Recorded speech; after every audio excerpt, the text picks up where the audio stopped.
Meus amados, só informando, com referência ainda ao encontro com Deus. Teve uma pessoa que, quando veio falar conosco sobre o encontro com Deus, falou assim, eu já me encontrei com Deus. Isso eu não tenho dúvida, que eu também já me encontrei com Deus. Mas a partir do momento que a gente encontra, reencontra, encontra novamente com uma pessoa, ele vai criando vínculo e vai criando intimidade. Não é verdade? Então, se você quer criar vínculo e intimidade, procura cada vez se reencontrar com Deus. E essa é a nossa proposta. Tá bom, meus queridos? Então vai ser bênção na sua vida, como foi e tem sido bênção na vida de todos aqueles que passaram. Meus queridos,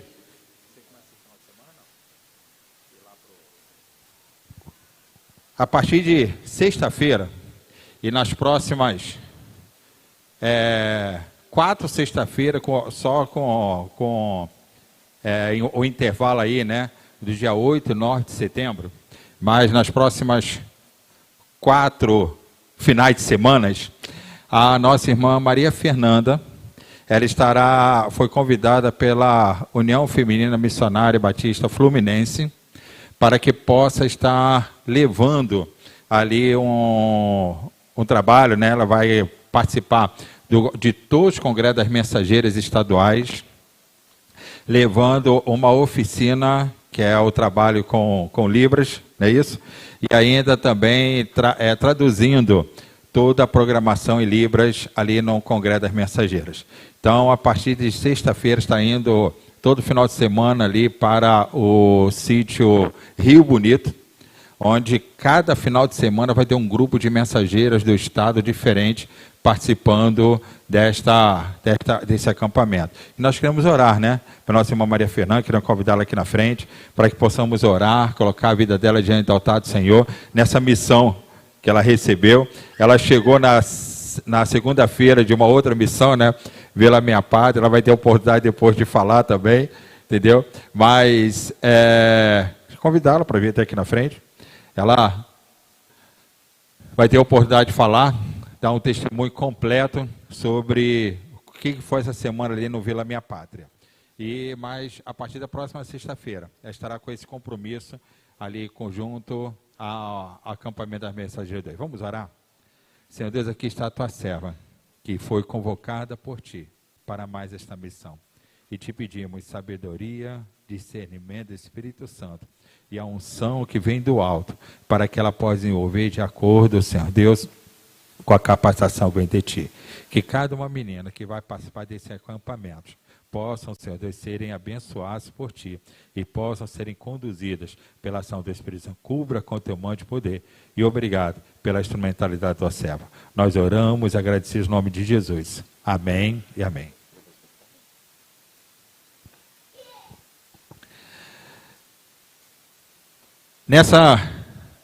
Ontem, né, nós colocamos aí o nosso estudo de hoje e foi perguntado, né, que um dos temas que tem trazido assim colocar assim, discussões é com referência se o crente perde ou não a salvação.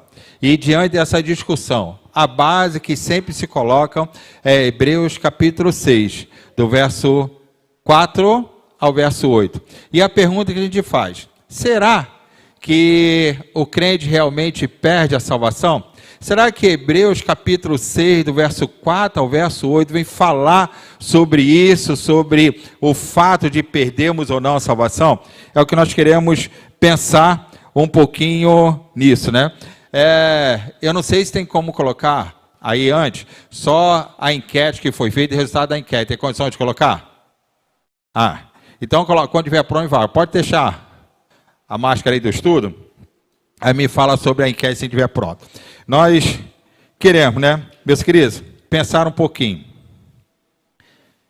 É tão triste, colocar assim, mas tão triste, ver que crentes, eles lutam em aceitar que a salvação nunca dependeu e nunca dependerá de nós, homens falhos, homens miseráveis, incapazes capazes de ver a glória de Deus, limitados no seu relacionamento com o próprio Deus, a salvação nunca te impedirá de nós mesmos. É interessante que se a salvação não depende de mim, se eu não sou responsável para mantê-la, será que Hebreus capítulo 6, do verso 4 ao verso 8, nos diz realmente, nos ensina sobre a perda de salvação? Vamos ler? Vamos ler ali o que diz. Colocou a... Vamos ver o resultado primeiro, pode ser? Então vamos lá.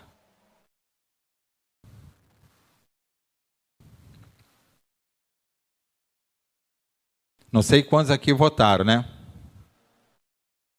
Hein? Votaram? A enquete era pergunta, né? Pode o crente perder a salvação? Sim ou não? Então você ia votar de acordo com o que você acha, né? Se você perde ou não a salvação.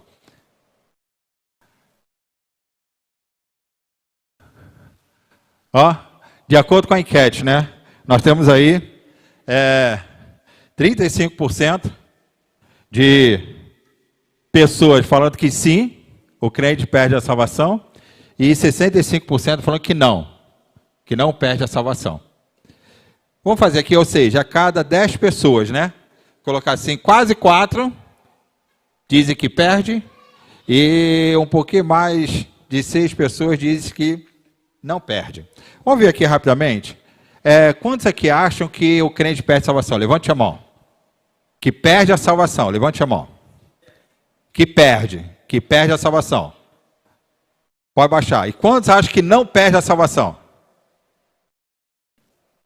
Vamos tentar caminhar um pouquinho para ver isso. É algo assim meio desafiador para nós, entendeu? Vamos lá. Hebreus capítulo 6, do verso 4 ao verso 8. Vamos ler juntos?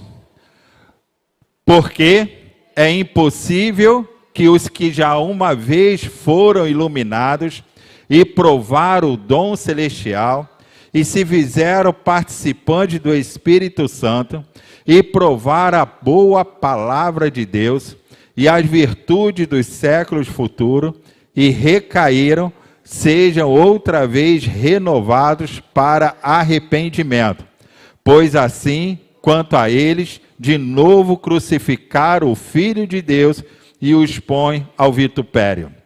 Porque a terra se embebe a chuva, que muitas vezes cai sobre ela e produz erva proveitosa para aqueles por quem é lavrada.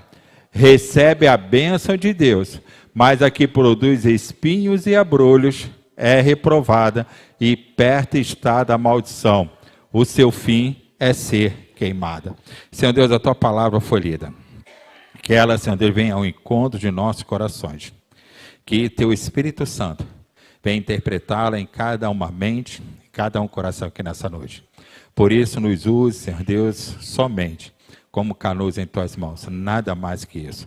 Nos capacite a entendê-la e colocá-la em prática. Nós oramos, Senhor Deus, agradecidos pela tua atuação em nossas vidas e dependendo, Senhor Deus, de ti, no nome de Jesus. Amém e amém. Por esse texto que nós acabamos de ler aí, é interessante que o próprio escritor ali do livro de Hebreus já fala assim, por que as pessoas vêm trazer o pensamento se o crente perde ou não a salvação e usa esse texto como base? Algumas coisas aqui, né?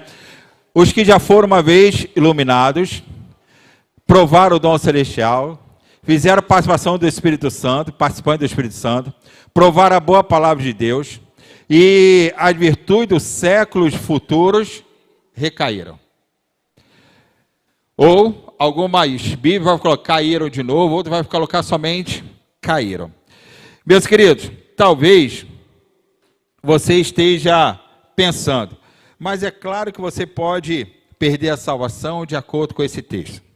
Mas ao olhar para tudo isso, meus queridos, nós podemos ver que em tudo, todas as perguntas, todas as dúvidas que nós temos na palavra, a própria palavra responde por si mesma. O que acontece em muitas vezes na nossa vida é o seguinte: axiologia. Já viu o tal do axiologia? A axiologia é o quê? Eu acho que é isso. Não é verdade? Então é o estudo do acho, não é o estudo do tel. Então, mas quando a gente começa a buscar a própria palavra responde por si mesmo aquilo que nós temos com referência a algumas dúvidas. E, meus queridos, a epístola de Hebreus, ela deveria, no caso, quando ela foi escrita, ela traz uma palavra ali de encorajamento para que aqueles judeus cristãos que por causa da grande perseguição, por causa da dificuldade que estava acontecendo no império, começaram a sofrer ali, e pelo fato de sofrer a perseguição, pelo fato de estarem ali sendo até muitas vezes mortos pelo império, eles começaram a voltar à prática antiga, começaram a voltar ao princípio judaizante, começaram a voltar a serem judeus, porque eles estavam sofrendo demais. Então eles alguns judeus ali, começaram a negar a própria fé, para que pudesse, nesse momento aí, tentar encorajar a igreja ali dos hebreus, a igreja hebreia. O que aconteceu? Foi escrita essa carta.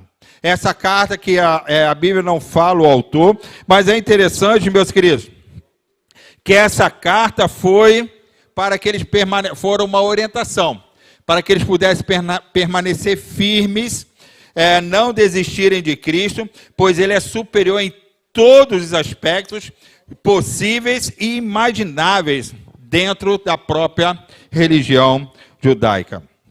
O autor, inclusive, ele menciona algumas promessas, celestiais que foram feitas aos cristãos. E diante disso, a pergunta: então, qual é o conteúdo principal da carta aos Hebreus?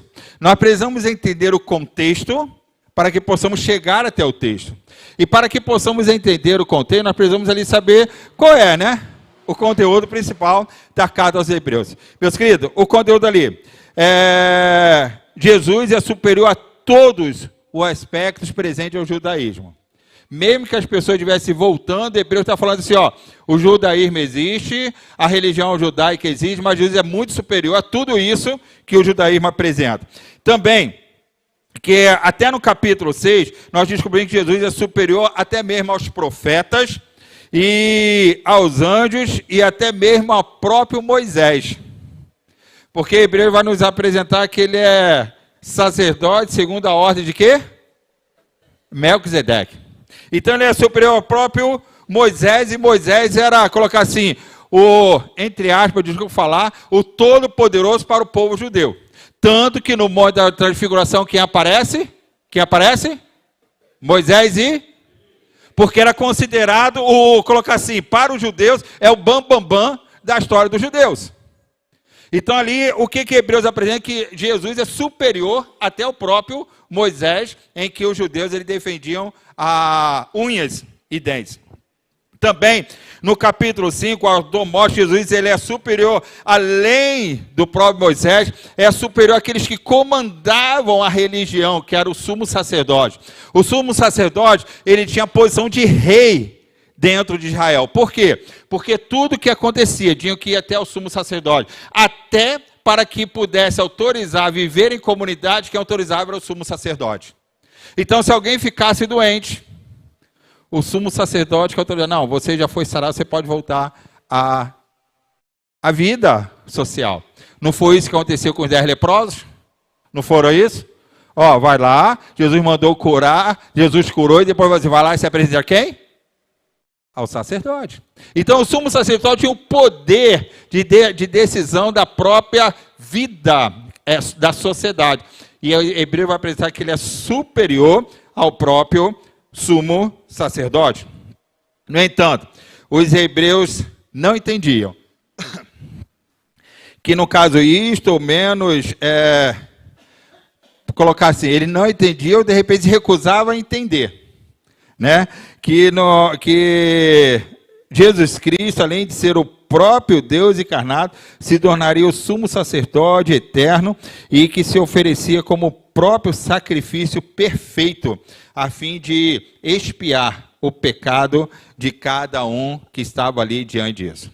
Meus queridos, hoje, depois de colocar assim, um pouco menos de 2.000 anos se passaram, desde que a carta aos Hebreus foi escrita. E hoje nós, como igreja, pensamos igualmente. Aqueles crentes ali da época em que a carta dos Hebreus foi escrita. As pessoas ainda não entenderam a doutrina da salvação. E muitas das vezes, meus queridos, elas tentam, colocar rituais, como se a salvação dependesse de rituais para que pudesse ocorrer na nossa vida. Meus amados, muitas vezes o ritual a gente coloca assim, nenhuma palavra, nenhuma linguagem evangeliquez, A salvação depende do batismo. Quantas vezes nós já não pensamos isso? Não é verdade? A pessoa só vai ser salva se for batizada, A pessoa só vai ser salva se estiver na igreja. A pessoa só vai ser salva por isso, para que a gente comece a colocar rituais diante da própria situação e começamos a viver uma religiosidade pautada em uma condição humana e não mais ali pela graça de Deus. Meus queridos, quando na verdade a única forma de ser salvo, conforme o próprio Hebreus nos ensina lá no capítulo 1, capítulo 2, e vem até o capítulo 13, que é o seguinte: a salvação é exclusivamente pela fé em Jesus Cristo e no seu sacrifício expiatório na cruz do Calvário. É exclusivamente por isso. Se não for por isso, nós não podemos contar, porque a salvação não é por merecimento. E meus queridos, assim chegamos até o capítulo 6, em que o autor inicia fazendo convite àquela igreja, a igreja ali aos Hebreus, a avançarem um pouquinho mais para a maturidade. E eu quero chamar, a sua atenção, que do verso 1 ao verso 3, gostaria que você abrisse sua Bíblia aí, que você percebesse que do verso 1 ao verso 3, ele vai fazer um convite para que as pessoas venham ali a buscar a maturidade, buscar o crescimento, buscar realmente não ficar somente no, entre aspas, como o apóstolo Paulo fala, no leitinho. Mas tem que buscar o quê? O alimento sólido.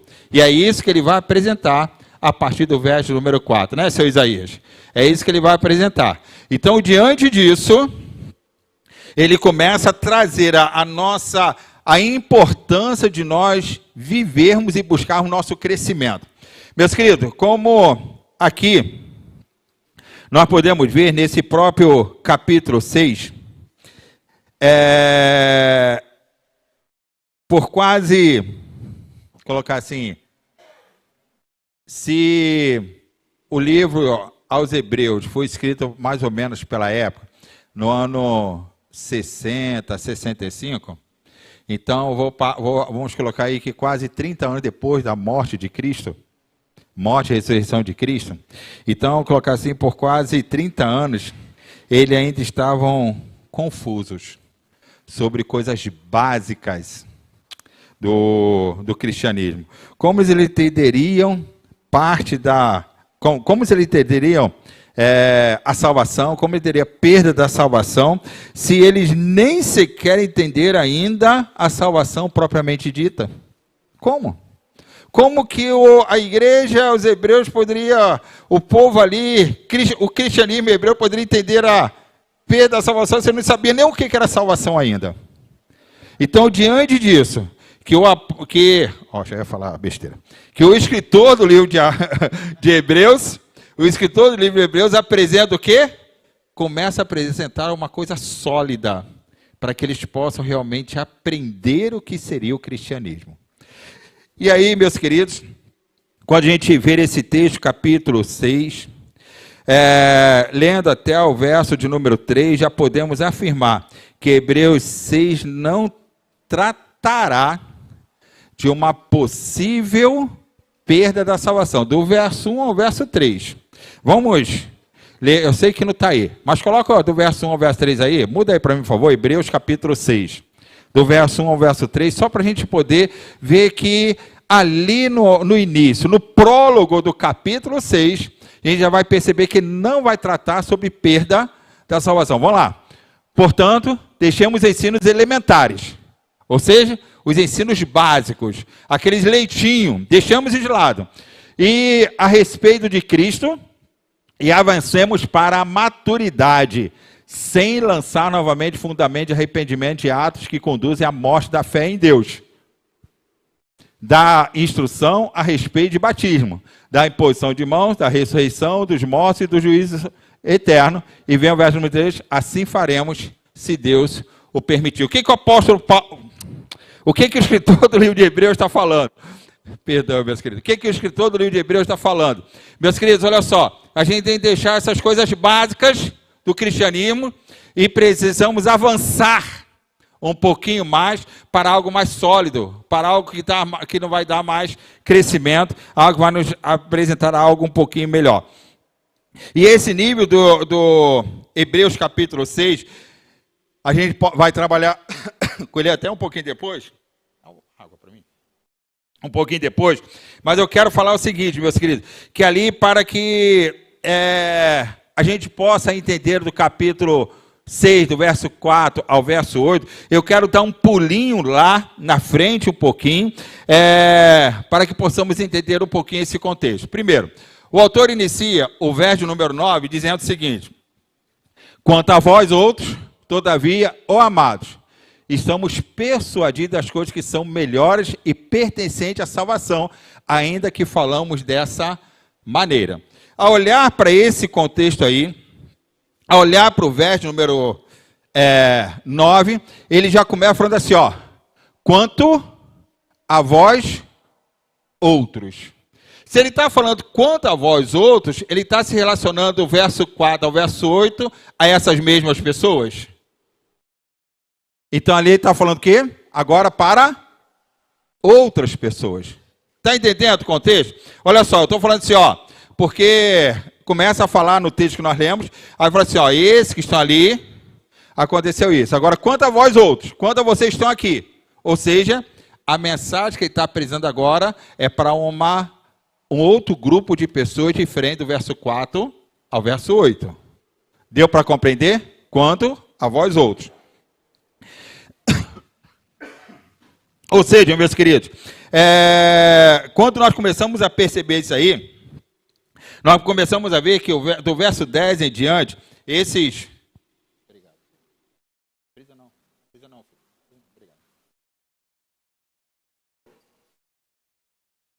Do verso 10 em diante, esses vós outros são crentes fiéis, que têm como incentivo que eles ficarem firmes, a trabalhar com empenho, pois Deus não irá se esquecer deles, oferecendo inclusive para eles bênçãos celestiais. Isto é, quanto a vocês que são fiéis, que não estão voltados para o não estão voltando para o judaísmo, que não estão voltando da onde saíram, lembre-se que as promessas que permeiam a salvação em Cristo são muito superiores, mesmo que tenhamos falado desta maneira. Que maneira? Aí sim, podemos voltar lá, colocar assim, ao verso 4 a 8, para descobrir qual foi esse contrato feito pelo autor do livro de Hebreus. Mas, para ser um pouquinho mais lógico aqui, se nos versos 9 em diante está falando de crente, qual seria o contraste que ele está falando aí, que nós precisamos... Qual é o contraste de crente? Qual é o contraste de crente? Incrédulo, descrente, não é isso? Então, quando ele começa a apresentar ali algo que ele vai nos trazer, no caso ali, esse contraste, quando ele vai nos apresentar no verso número 9, que são crentes fiéis, e o contraste disso são, no caso, os descrentes ou os incrédulos, e isso faz total sentido quando lemos o verso número 3, o capítulo 3, o capítulo 3 e 4 do mesmo livro de Hebreus, quando o autor fala sobre os perigos da incredulidade. E esse perigo é a apostasia. Os irmãos sabem o que é apostasia?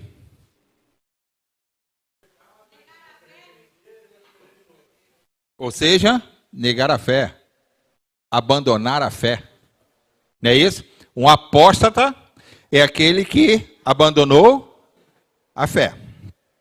E diante disso, nós podemos ver aqui que no verso 4 ao verso 6, nós temos um desenvolvimento mais detalhado do resultado da incredulidade, que inicia com uma frase negativa. É impossível, pois. No verso 4 ele já começa. É impossível. A conjunção, pois, conecta com o que foi dito antes. Ou seja, do verso 1 ao verso 3, apresenta colocar assim, o que foi dito. E no verso número 4, é impossível, pois, então traz uma ligação com versos anteriores. E essa conjunção vai dar a ideia de que virá uma conclusão a seguir. Seria, tipo assim, um porquê, ou visto que, ou então. Seria mais ou menos da seguinte forma. Vocês não têm o domínio completo do cristianismo, estão vivendo uma imaturidade. Vocês precisam viver o crescimento, precisam buscar essa maturidade. E eu quero apresentar essa maturidade para você. E se Deus permitir, eu vou apresentar. Já que vocês são crianças preguiçosas, que não se empenham em entender coisas básicas e elementares da fé, do cristianismo, da doutrina de Cristo, nós vamos seguir em frente, com alimento sólido, com assuntos de adultos, porque é impossível permanecer como nós estamos. Seria mais ou menos assim que o escritor do livro de Hebreus vai estar apresentando essa nova série que ele está trazendo para cada um de nós. O que é impossível? Vamos ver, meus queridos. Nós precisamos ter em mente uma única coisa. Qual a maior admoestação do livro de Hebreus? Se ali o livro de Hebreus está sendo escrito para um povo que está sofrendo, para não abandonar a fé, qual a maior demonstração que tem no livro? O que é? Perseverar. Não seria isso? Persevere. Eu sei que o sofrimento é grande. Eu sei que a batalha está grande. Eu sei que a perseguição está dolorida. Eu sei que muitos estão morrendo. Mas o que ele fala? Persevere. Assim que o escritor do livro de Hebreus vai nos apresentar. Perseverança. Mas a única forma de perseverar, segundo o autor do livro de Hebreus, é o quê? Ali ele viver pela fé. Somente pela fé que irá perseverar. Assim sendo, de novo, se nós voltarmos lá do verso 4 ao verso 8, não trata sobre destinatários dessa carta, que eram crentes prestes a abandonar a fé, mas aos que são incrédulos, que já tinham o quê? Abandonado a fé. Então, do verso 4 ao verso 8, o escritor ali, ele não está falando aos destinatários da carta, mas está trazendo à memória aqueles que já abandonaram a fé. Então ele traz isso e nos fala algo aqui muito interessante, que é algo muito interessante. Olha só, pois quando nós, ao lermos o verso, nós temos a impressão de que o autor afirma de que eles são cristãos, e que o que não é verdade, mas a frase é impossível, no verso 4 ao verso 6, separam uma quase perfeita descrição de um cristão verdadeiro das pessoas que não são ali, que são incrédulas. Vamos ver 5 afirmações que ele fala. Primeira, é impossível aqueles que foram iluminados, aqueles que provaram o dom celestial, aqueles que se tornaram participantes do Espírito Santo, aqueles que provaram a boa palavra e aqueles que provaram o poder do mundo vindouro. Então ele apresenta, colocar assim, essas 5 descrições de um, colocar assim, cristão verdadeiro. Só que não para por aí. Depois que ele apresenta 5 descrições aí, ele fala assim, e caíram. E caíram. Presta atenção. Foram iluminados, provaram o dom celestial, tornaram-se participantes do Espírito Santo, provaram a boa palavra de Deus e, no caso, ainda provaram os poderes do mundo vindouro. Mesmo diante disso, o que aconteceu com eles? Caíram.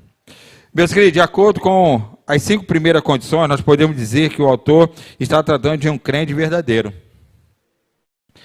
Mas, ao olhar para o final, quando ele fala e caíram, nós podemos ver que quem é o que cai, quem é os que caíram neste verso aí? Quem são estes que caíram? O mesmo foi iluminado, provou o dom celestial, experimentou o Espírito Santo, a boa palavra de Deus, ou seja, tiveram dentro e se tornaram apóstata. Se tornaram o quê? Negaram a própria fé. Meus queridos, cair aqui, pelo original do grego, significa apostatar, abandonar a fé. O verbo que utiliza aqui no cair é justamente abandonar a fé. Ou seja, temos um retrato de um possível crente que abandonou a fé.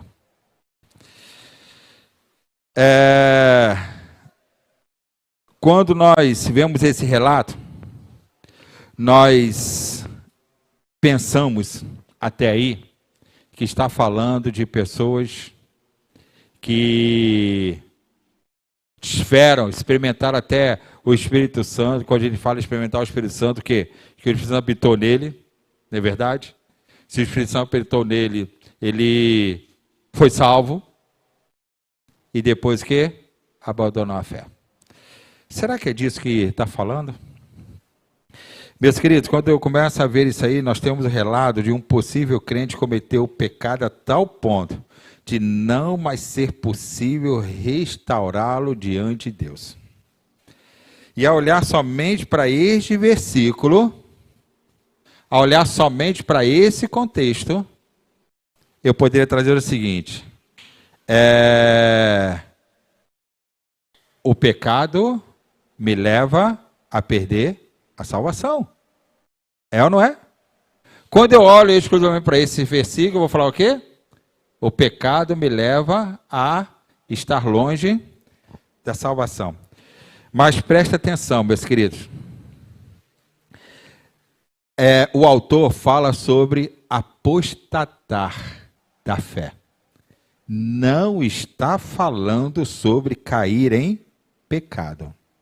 O autor está falando sobre abandonar a fé. Não está falando sobre cometer pecados. Judas, colocar assim, foi o apóstolo de Jesus, e foi pelo histórico de cada um dos 12, era o mais bem preparado para fazer parte do colegiado apostólico. Tinha bom estudo,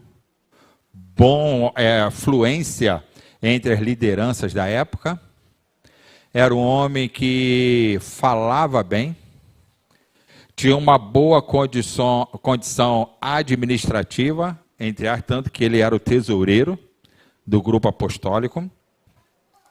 Mas nós podemos ver que Judas, ele apostatou da fé, apostatou de Jesus, e nunca mais retornou para Jesus. Ele negou a Cristo. Pedro também falhou. Pedro, ele também caiu. Pedro, ao invés de apostatar da fé, o que ia acontecer com ele? Ele negou e caiu em pecado. Ele caiu em pecado, mas logo depois que viu Jesus ressurreto, retornou para ele. Apostasia, meus queridos, e desvio são coisas diferentes. Em Hebreus capítulo 6, o autor está se referindo à apostasia, ou seja, alguém que depois de ter experimentado tudo do evangelho, deliberadamente, por vontade própria, ele abandonou a fé. Então, diante disso, nós podemos ver o seguinte, que esse era o caso de alguns hebreus, de algumas pessoas que eram membros ali da igreja, ali daquela cidade, que no caso experimentaram, vivenciaram, sentiram o evangelho, mas decidiram voltar atrás, abandonando a fé cristã e voltar ao judaísmo. Nesse caso, a pergunta, como a gente vê ali, né? Neste caso, eles eram crentes ou pareciam ser crentes? Nitidamente, pareciam crentes, mas não eram crentes.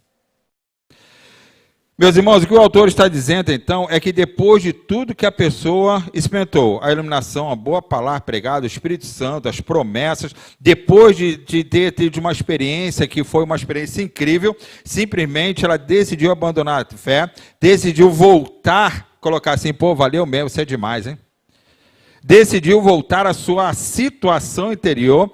Portanto, nesse caso, é impossível restaurá-la ao arrependimento de novo, porque ela decidiu, no caso ali, voltar ao princípio, antes mesmo de ter tido uma experiência com Cristo. Como assim de novo? O que é de novo? Primeiro, o que é ser traduzido o que seria o arrependimento? 1 João capítulo 1, verso 9. Se confessarmos os nossos pecados, ele é fiel e justo para nos perdoar os pecados e nos purificar de toda a injustiça. Então, eu preciso o quê? Me confessar. A partir eu só confesso, eu me arrependi. E a partir do arrependimento e da confissão, ele o quê? Me purifica de todo pecado. Se me purifica de todo pecado, aquele pecado não tem mais poder sobre mim, não sou mais uma pessoa impura diante daquele pecado. Diante disso, nós podemos ver, meus queridos, que seria reconhecer a natureza caída do homem, a necessidade de um Salvador, ao ser crucificado no lugar do homem, esperaria o pecado do que crê de uma vez por todas. O apóstata, dos versos 4 ao verso 8, entendeu isso. Ele até chegou ao ponto de experimentar parte disso, mas no fundo, ele nunca creu nisso de verdade. Ele nunca abriu seu coração verdadeiramente para que pudesse se transformar, para que se pudesse ser moldado pela ação do Espírito Santo. Logo, ele, por vontade própria, decidiu, no caso, decidiu não crer em Cristo, por vontade própria dele mesmo. Ele decidiu abandonar o próprio Cristo. No caso dos hebreus, voltaram ao judaísmo e suas práticas ritualísticas. Meus amados, abandonar a fé em Cristo é deliberadamente rejeitar o seu sacrifício expiatório. É rejeitar o sacrifício de Cristo na cruz do Calvário. Abandonar a fé é jogar todo aquele sacrifício de Cristo na cruz do Calvário no lixo. E falar que isso não tem mais valor para nós. Portanto, é impossível trazer essa pessoa de volta, não porque o sacrifício de Cristo não seja suficiente, mas porque essa pessoa já decidiu não crer em Cristo Jesus. Ela veio, experimentou tudo e decidiu o quê? Não crer em Cristo Jesus. Apostasia, meus queridos, é realmente algo pesado. Pois aquele que abandona a fé está declarando, aí eu vou colocar, de corpo, alma e espírito.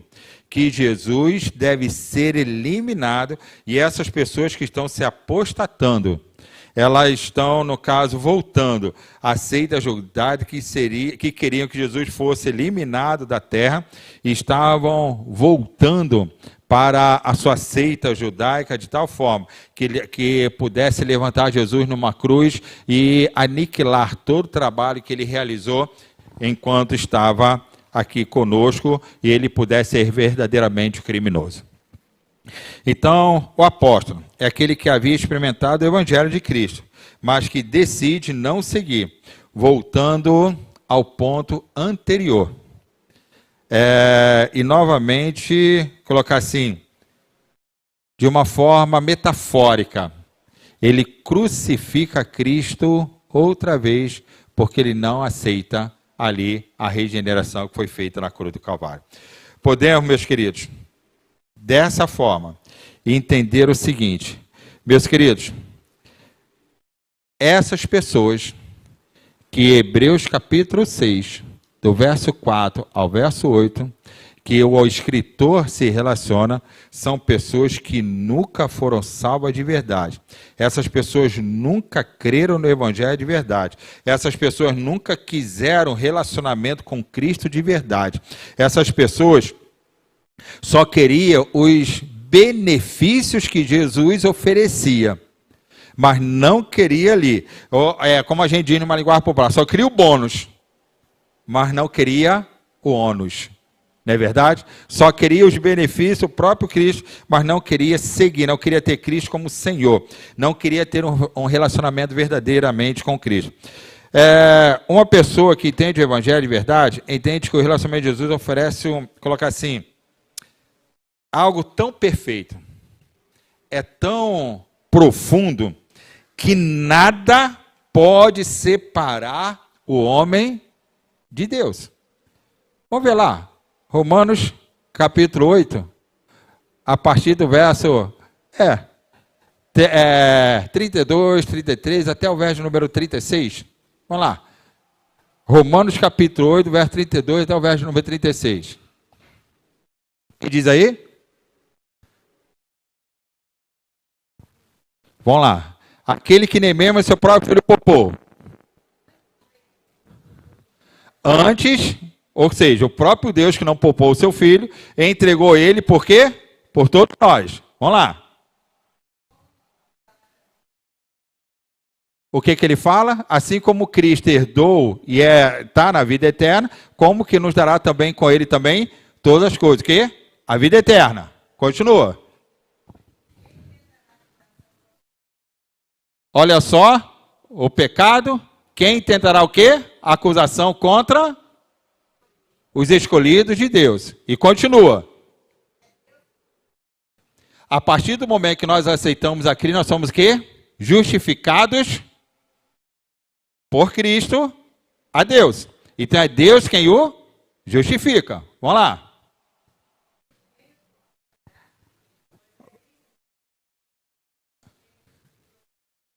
Haverá condenação para quem está em Cristo? Ok? Fala o seguinte: quem pode condenar? Se foi Cristo que morreu, então toda a obra foi feita por Cristo, não pelo homem. Continua.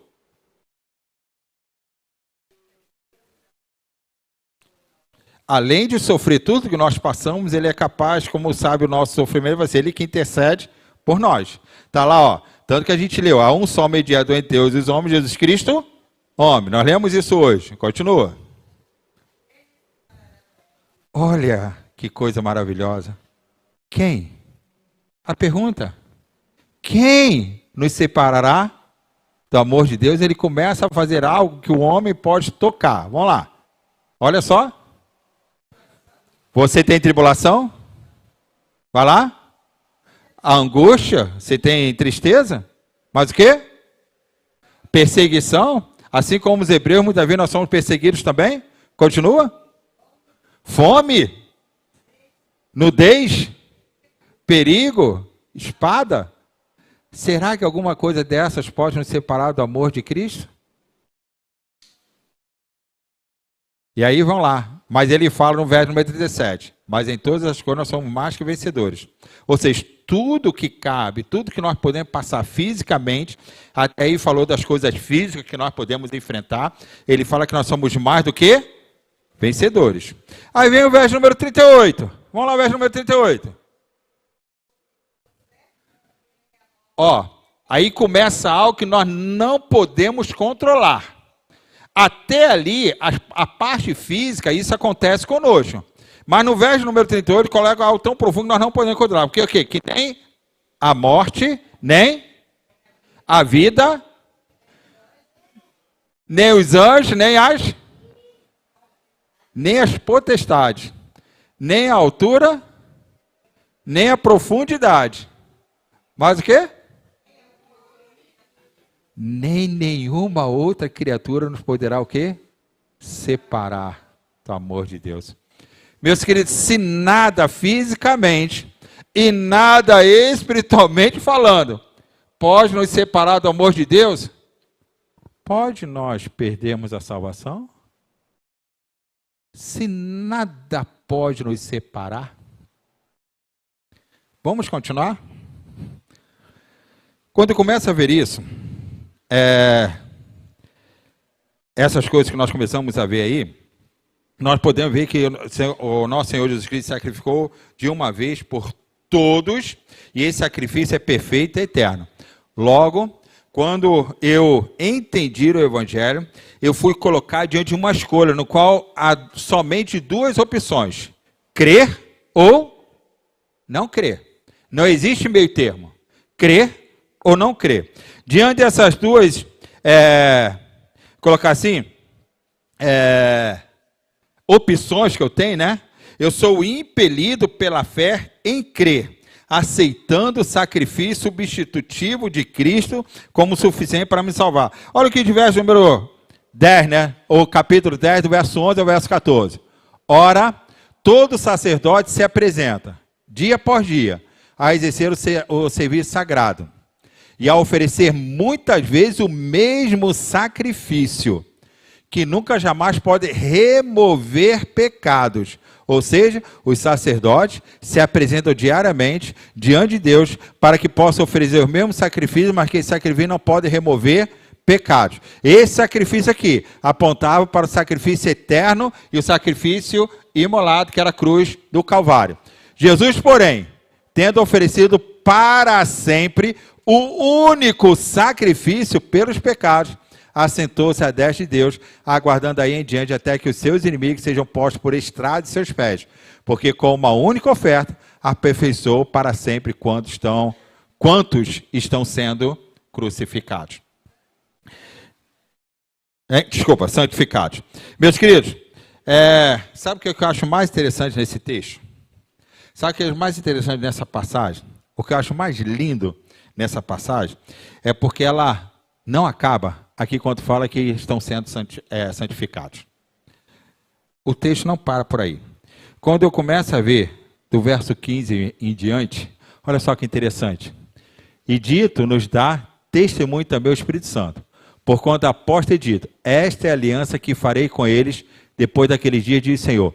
Porei no seu coração as minhas leis, e sobre a sua mente as inscreverei. Acrescenta, também de nenhum modo me lembrarei dos seus pecados e das suas iniquidades, ou seja, eternamente. Ora, onde há remissão deles, já não há ofertas pelo pecado.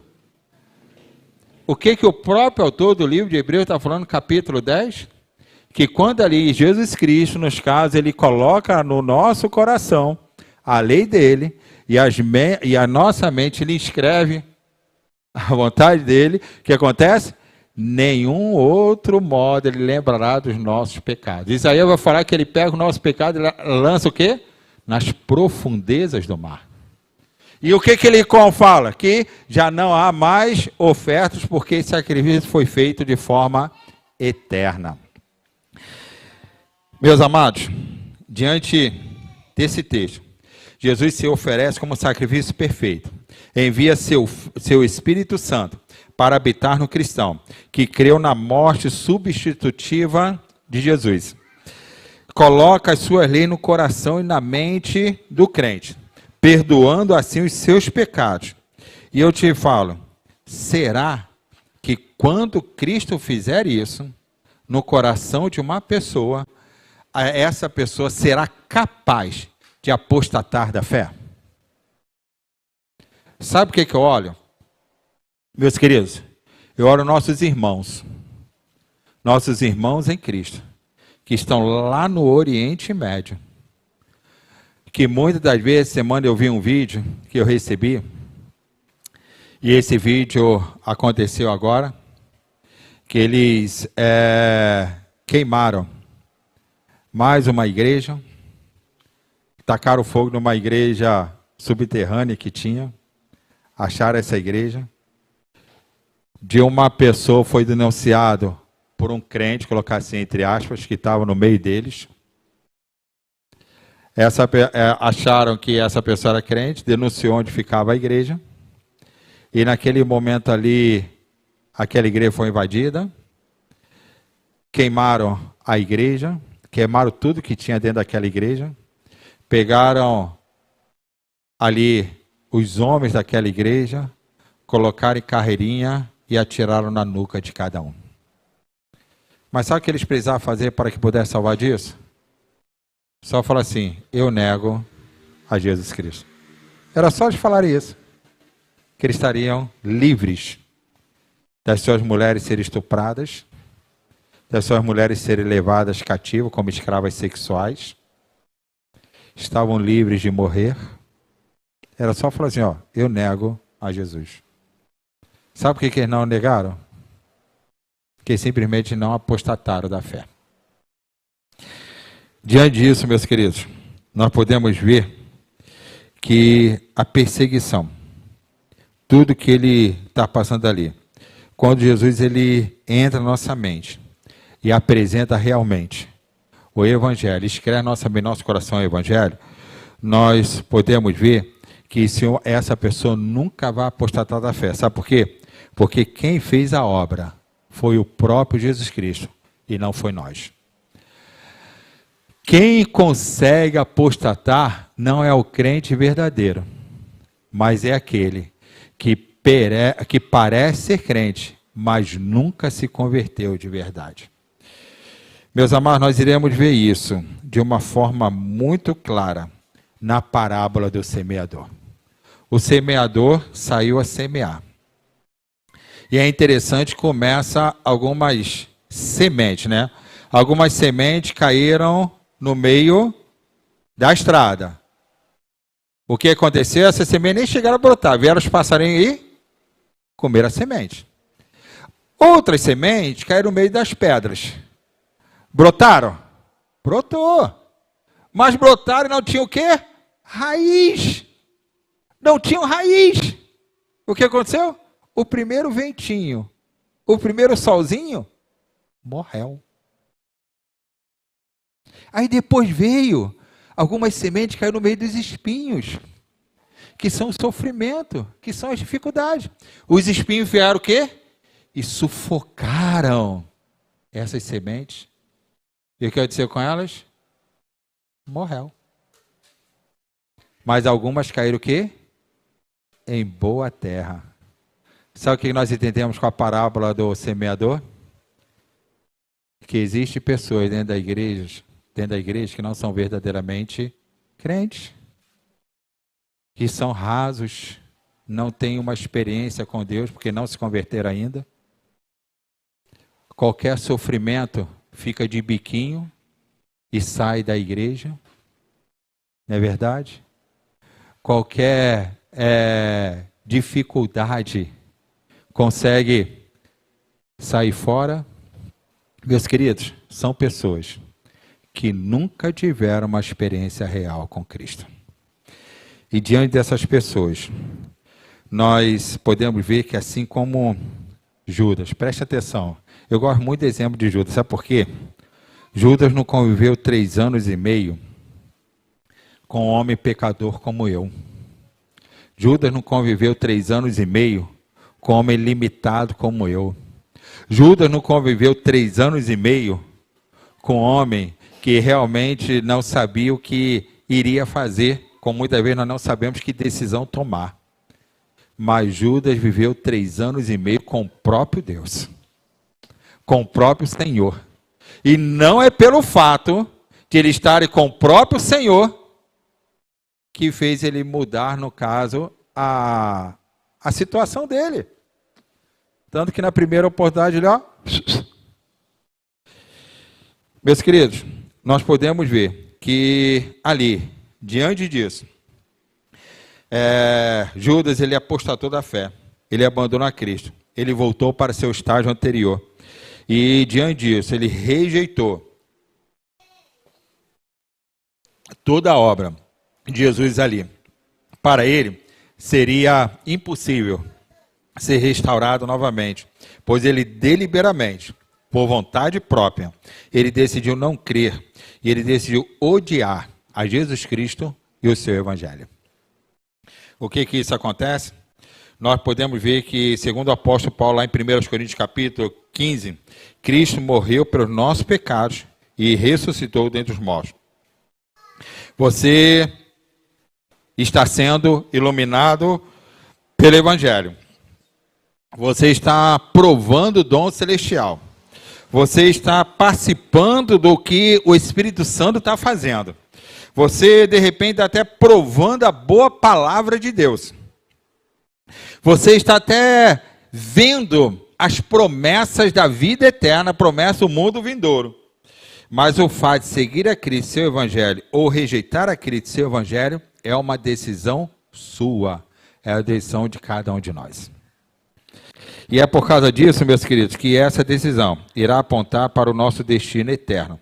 E ou você é convencido por mim, ou é convertido pelo Espírito Santo.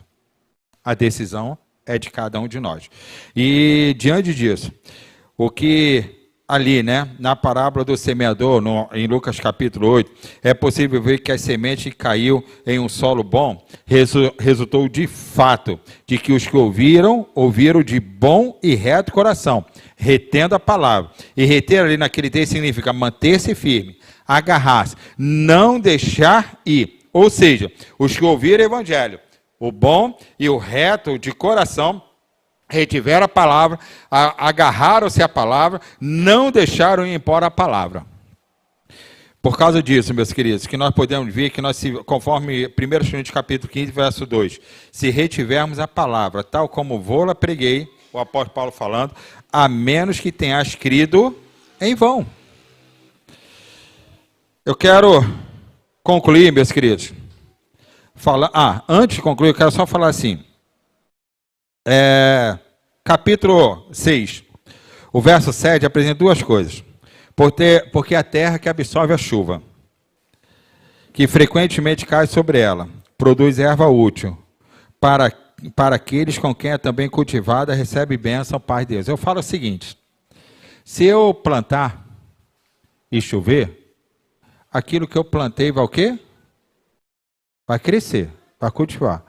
Mas estiver no meio do mato, e cair a chuva, o que vai crescer ali? Mato, abrolhos, espinho. E é isso que o verso 7, verso 8 está falando. Que no caso ali, meus queridos, se no caso ali, assim como a terra, ela recebe a chuva, absorve a chuva, e no caso eu plantar ali, vai crescer frutos, se eu não plantar vai crescer espinhos, abrolhos, matos. Ou seja, passa a ser algo que é rejeitado, perde a maldição, e o fim disso é ser queimado. Meus queridos, nós podemos ver que quem não cultiva a terra irá dar mato. E se o solo for fértil, irá produzir erva útil, mas se o solo não for fértil, espinhos e abrolho. Concluindo, eu posso falar com todas as letras. Por isso que é determinante, meus queridos, a gente sempre fala isso.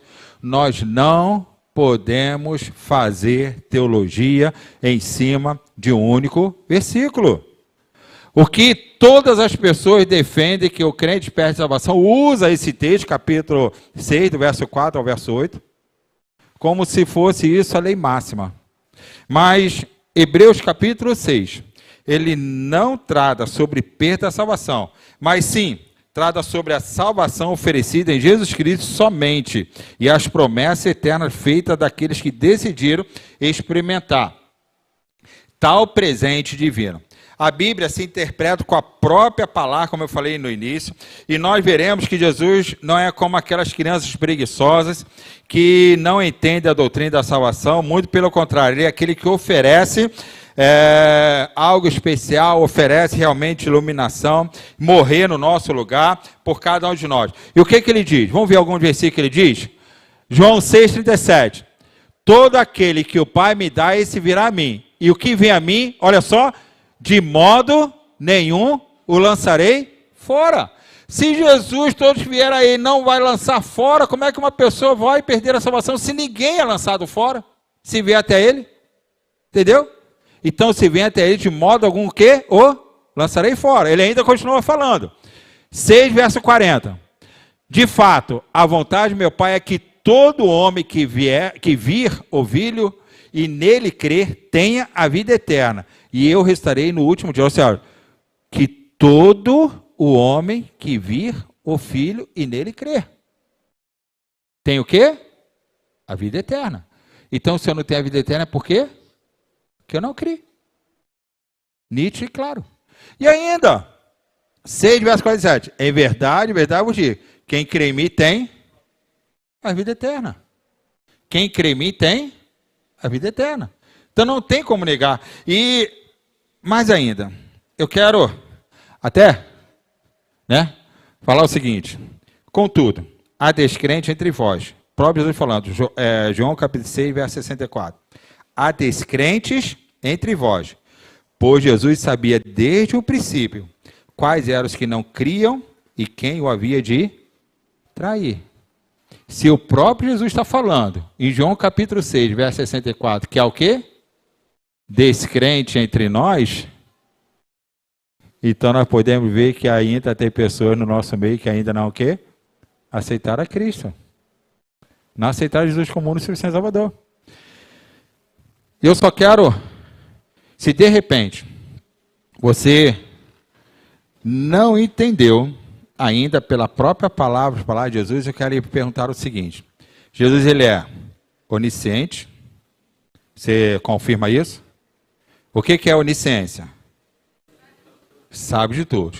Jesus é onipresente. O que é onipresente? Está em todo lugar ao mesmo tempo. Jesus é onipotente. O que é? Pode, ele é o Todo-Poderoso. Se ele é o Todo-Poderoso, ele tudo pode. Se ele está em todo lugar ao mesmo tempo, ele conhece a gente de uma forma íntima. E se ele é onisciente, ele sabe o ontem, sabe o hoje e conhece o amanhã também. Não é assim? Eu quero te fazer uma pergunta. Se no caso eu comprasse um presente, vamos supor, eu vou comprar um presente, e eu tivesse certeza que eu fosse dar esse presente para o Pedro, e o Pedro não ia querer o presente, ia rejeitar o presente, eu insisti em dar o presente para ele? Eu comprei o presente, mas eu sei que eu vou comprar, mas o Pedro não vai querer esse presente. O que adianta eu comprar o presente para ele? O que adianta? Jesus é onisciente. Ele sabe o que vai acontecer amanhã. A salvação é um presente. Se ele conhece o meu mãe, ele sabe se eu vou rejeitar ou não o presente que eu estou dando a ele. Então, me daria alguma coisa que eu iria rejeitar? Hein? Ele daria alguma coisa que eu não iria aceitar? Então, diante disso, ele nunca vai dar uma coisa que eu não vou aceitar. Porque conforme Apocalipse capítulo 3, verso 20, ele está à porta, ele não invade. Está à porta ali do coração do crente. Não é do incrédulo, não. Do coração do crente, que Apocalipse capítulo 3 está falando do coração do crente. E ele está ali para dar o quê? Entrar naquele coração. Cear com ele e ele com Jesus. mas ele só vai entrar se eu abrir a porta. Então, meus queridos, ele não invade. Se ele não invade, ele não vai me dar uma coisa que eu vou rejeitar amanhã. Tranquilo? Alguma dúvida? Alguém quer tirar alguma dúvida? Quer acrescentar? Isso. E o 1 João capítulo 2, verso 19, vai falar o seguinte: aqueles que estavam conosco e não estão mais, é por quê? Porque nunca foram nossos. 1 João capítulo 2, verso 19. Aquele que estava conosco e não estão mais, porque nunca... Jesus! O que Jesus falou? Quando falou assim, ó, e quando chegar lá, diante da gente prestar conta a ele, falou assim, Senhor, mas em teu nome o que eu fiz? Expulsei demônios, em teu nome fiz isso, fiz aquilo, o que ele vai falar? Não te conheço. Né? Afasta de mim. Se Jesus falou que vai acontecer isso é algo real. É algo realmente que acontece dentro do nosso meio. Então, se ele não nos conhece, é porque nós nunca fomos dele. Ele só conhece quem são os dele. É verdade? Então, realmente, esse 1 João capítulo 2, verso 19, vem corroborar com esse princípio. Irmão Jorge.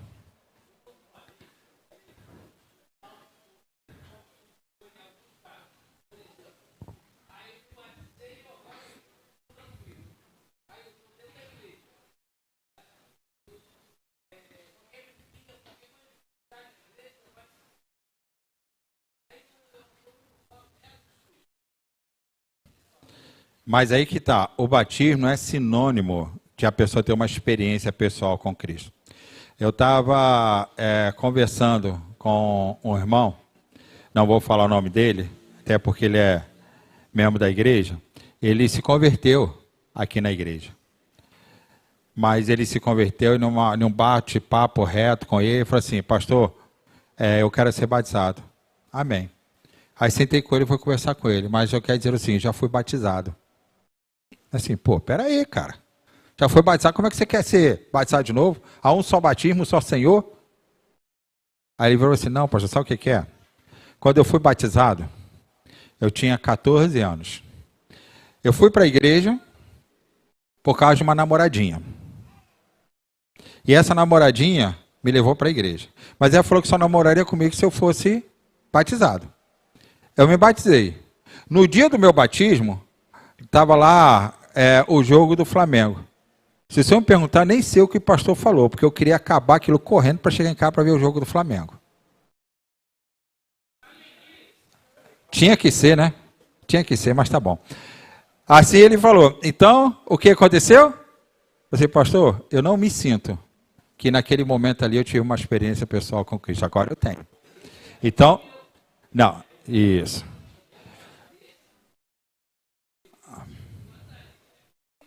Não, isso que eu estou falando, em termos dele ali. O batismo não foi sinônimo de salvação. O batismo não é sinônimo de salvação. Ser membro da igreja não é sinônimo que nós estamos salvos. A única coisa que nos leva realmente à salvação é em crer em Jesus como único e suficiente Salvador, somente pela graça. Muitos estão dentro da igreja e, assim como a parábola do semeador, não são verdadeiramente salvos em Cristo Jesus. Entendeu, meu irmão? Então, por isso acontece isso.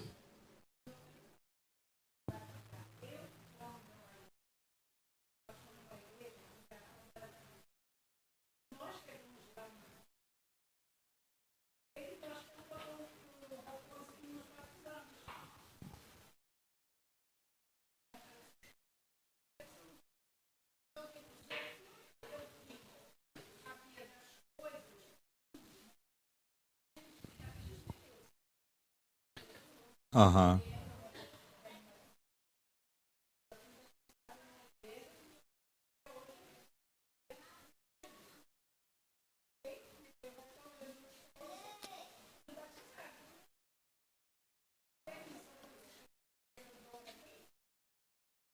Sim, sim.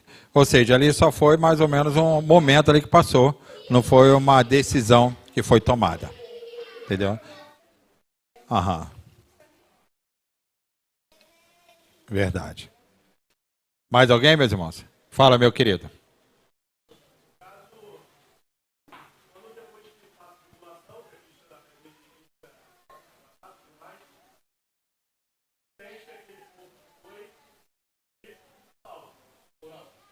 Que foi arrebatado, sim.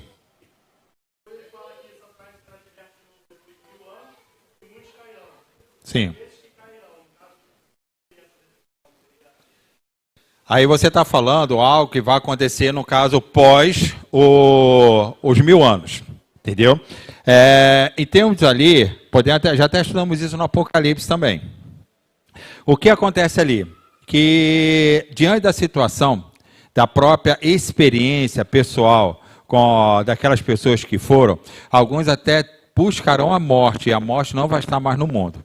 E pelo fato da morte não estar mais no mundo, haverá um verdadeiro arrependimento. E isso depois vai vir o julgamento. Esses que estão ali, no caso, diante, que se arrependeram ainda, mesmo diante da grande tribulação, ainda poderão, ainda deverão, quer dizer, poderão, ainda serão salvos. Entendeu? Porque houve ali o arrependimento. Mas isso é algo, colocar assim, que vai acontecer após a grande tribulação, quer dizer, durante a grande tribulação eles vão se arrepender. E após a grande tribulação eles serão salvos, sim. Entendeu?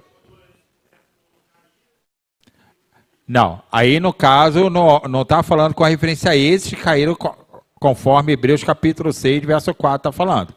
Esses caíram. É aqueles que estiveram no meio da igreja e, no caso, por causa das suas dificuldades, tudo abandonaram, igual como a gente deu o exemplo de Judas. Esteve no meio da salvação, mas não aceitaram realmente a Cristo. Caíram, voltaram ao início. Essas pessoas até estavam ali. E nem a Apocalipse nem vai falar que eles, no caso, eram crentes. A Apocalipse vai falar que poderão, no caso ali, ter a experiência com Cristo mesmo durante a grande tribulação. Mas não fala que esses caíram. Ele está falando que caíram diante de quê? Da perseguição. Caíram diante da grande tribulação. E não diante de voltar ao início. Voltar ao vômito, como vai falar em Apocalipse capítulo 2. Entendeu? Mas caíram diante da grande tribulação. Ou seja, esse cair é cair diferente do que está falando em Hebreus capítulo 6. Entendeu? Eles não ficaram, né? Diante da grande tribulação, mas se renderam ao próprio Cristo. É diferente da caída aí que tem em Hebreus capítulo 6. Deu para entender? Mais alguém?